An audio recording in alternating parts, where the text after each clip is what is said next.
Bueno, buenas noches o tardes o buen día, según cuando vean este video. Bueno, ya me conocen, no es necesario que haga ninguna presentación para ustedes, cuarto año del 113. Y la idea es que haga una especie de síntesis o plantee algunas cuestiones de los primeros textos que tenemos para este año, que son los textos de Hale y de Glade. El texto de Hale para trabajar básicamente las ideas políticas y sociales de fines del siglo XIX, principios del siglo XX, y Glade para marcar algunas cuestiones económicas del mismo periodo. Como verán, en realidad son dos textos que es casi una suerte de repaso de los últimos temas que tuvieron que haber visto el año pasado. Perdón, pero voy a necesitar agua. Eh, a ver, esto tiene un sentido. Primero, que no tengo bien en claro hasta qué punto pudieron completar esos contenidos necesarios para arrancar nosotros los temas de este año. Y por otro lado, que son conceptos necesarios, digamos, de refrescar a la hora de iniciar las problemáticas que nos atañen a nosotros. ¿Ok? Bueno, para empezar, creo que tendríamos que hablar del texto de Hale. El texto de Hale, como verán, es un texto amplio. A ver, los dos textos, tanto el de Hale como el de Glade, pertenecen a esta colección de Leslie Vettel. En general, a mí no me gusta trabajar mucho con los textos de Leslie Vettel. Me parece que, por un lado, tienen un sesgo ideológico complicado en muchos de esos textos. Son, a mi juicio, demasiado liberales. Por otro lado, a veces son poco analíticos, son demasiado descriptivos, pero al mismo tiempo tienen la particularidad de ser una síntesis de un montón de temas que son necesarios abordar, digamos, ¿no? Que probablemente es difícil encontrar textos generales de América Latina en de otros autores, en otros libros, y que por una cuestión casi de economía, los textos de la Vettel nos sirven. Para arrancar, vamos por acá.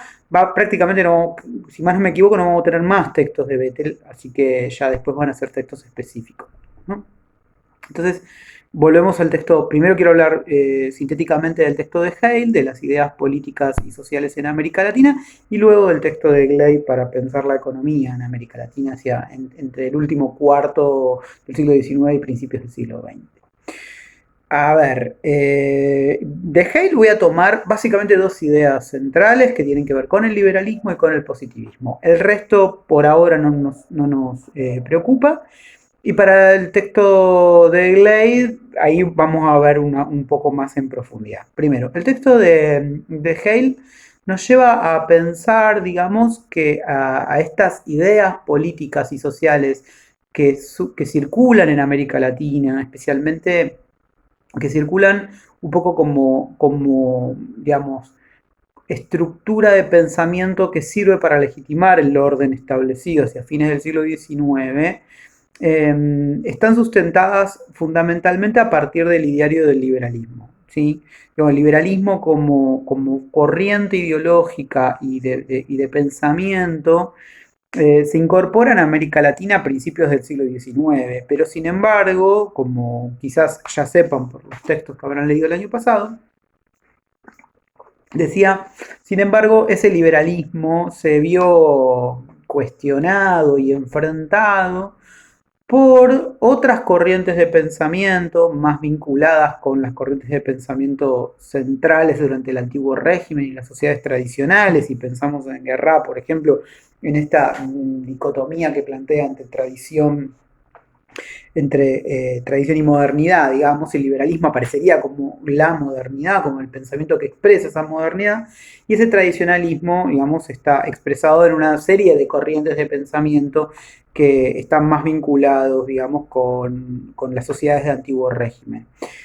Una cuestión donde se puede ver tranquilamente esta tensión que hay durante gran parte del siglo XIX entre liberalismo y pensamientos tradicionales o pensamientos de antiguo régimen, se asocia, por ejemplo, a la cuestión del individualismo asociado al pensamiento liberal y, por otro lado, sociedades que se ven a sí mismas como sumatorias de corporaciones, digamos, ¿no? De sumatorias de sujetos incorporados colectivamente a grupos de intereses y al mismo tiempo sociedades conformadas por grupos de intereses que además tienen elementos de jerarquía que los distinguen de otros grupos, ¿no? Y esta cuestión de ver las sociedades de esta forma redunda y tiene implicancias tanto en las formas de sistema político imperante como, por ejemplo, en elementos vinculados con la economía, digamos, ¿no? Por ejemplo, la tenencia de tierra por parte de corporaciones, por corporaciones, insisto, estamos pensando en grupos concretos como por ejemplo la iglesia o las comunidades indígenas, aparecen como elementos disonantes y totalmente contradictorios con el ideario liberal clásico en términos económicos que plantea básicamente una noción de progreso asociada con la propiedad privada de los medios de producción, por ejemplo, en el caso de la tierra, digamos, ¿no? Entonces, digo, por un lado, uno podría ver que este liberalismo que se expresa y que es, digamos, en algún sentido hegemónico hacia finales del siglo XIX en América Latina, tiene elementos que muestran su hegemonía y su éxito en términos de ideología política en donde está sustentado el pensamiento de las élites que gobiernan América Latina hacia finales del siglo XIX.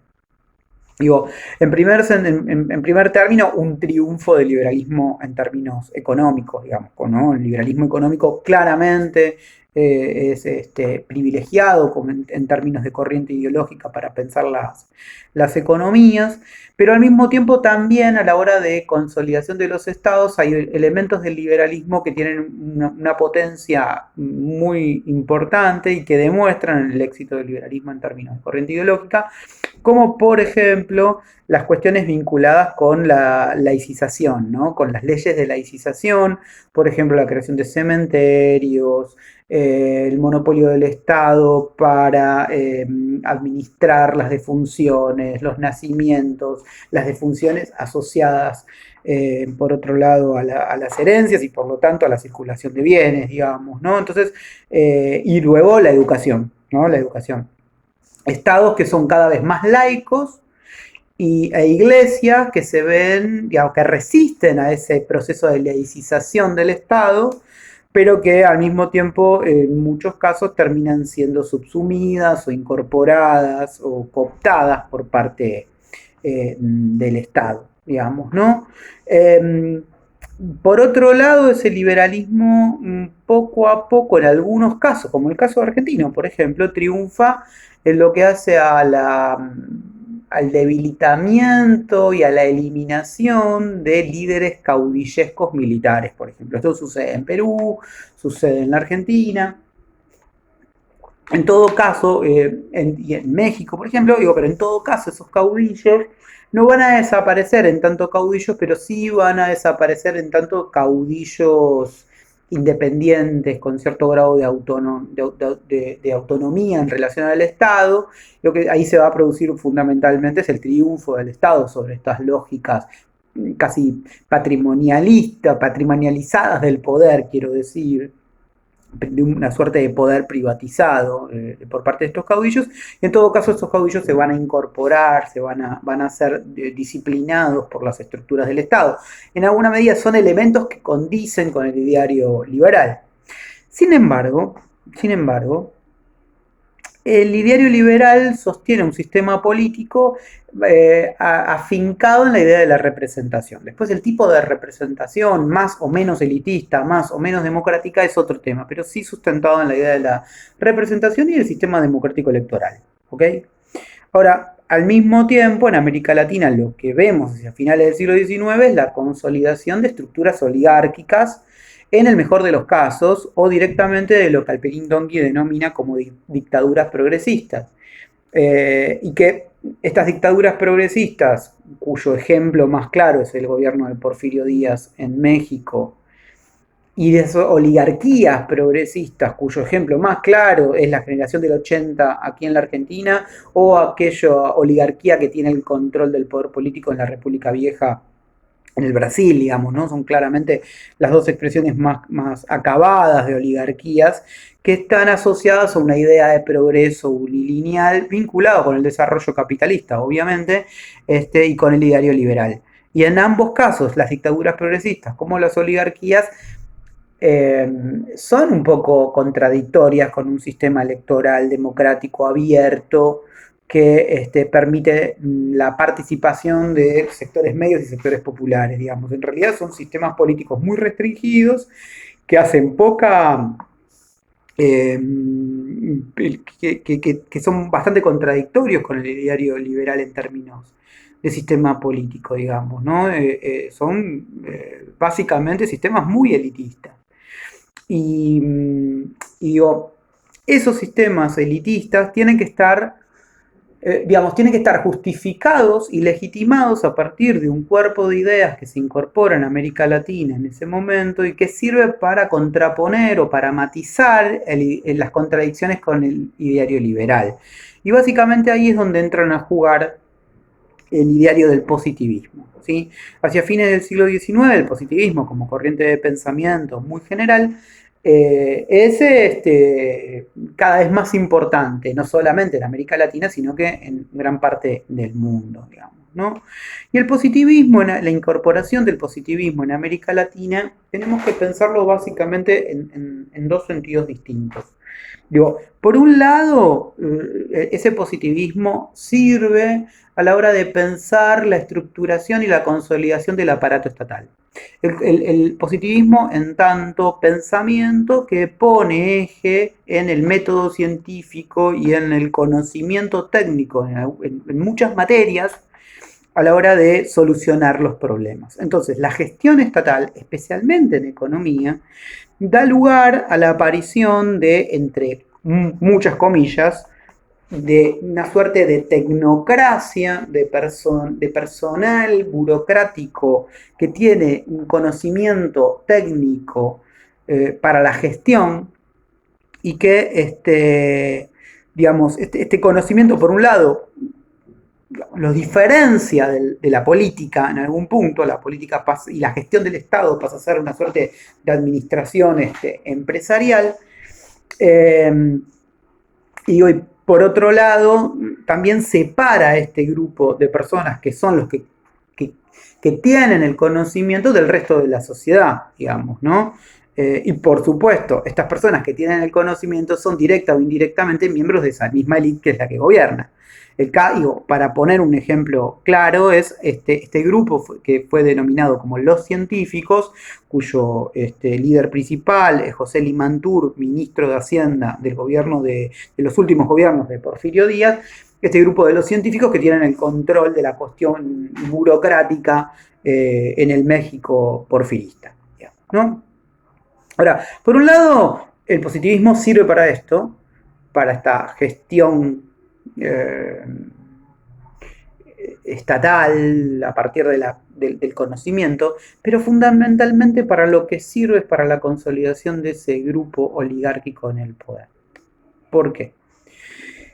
Porque ese positivismo sirve para discutir algunos elementos del liberalismo clásico, del constitucionalismo clásico, fundamentalmente, que se sostiene en el ideario de sistemas legitimados a partir de un sistema democrático cada vez más amplio. Y a ver, ese positivismo asociado al darwinismo social, al ideario de Le Bon, por ejemplo, es utilizado para, en primer sentido, constituir un relato explicativo del motivo por el cual América Latina llega a fines del siglo XIX con un desarrollo muy limitado, especialmente en términos comparativos con Europa y los Estados Unidos, ¿no? Digo, para fines del siglo XIX, muchos autores plantean el fracaso de la construcción de los estados latinoamericanos, entendiéndolos como estados sumamente débiles, sumamente limitados y pobres, y que claramente esos estados no responden a las esperanzas de las élites que lideraron los procesos independentistas, ¿no? Esas esperanzas de grandeza se mostraban digamos, truncas, se mostraban deficitarias en relación a lo que se esperaba de esos países latinoamericanos, y lo que tenemos en realidad son países pobres, ¿no? Ahora, ese relato intenta cargar de responsabilidad a determinados grupos sociales para entender la miserabilidad de los países latinoamericanos, ¿no? Y es en el positivismo donde se toman los elementos para poder justificar esta debilidad latinoamericana.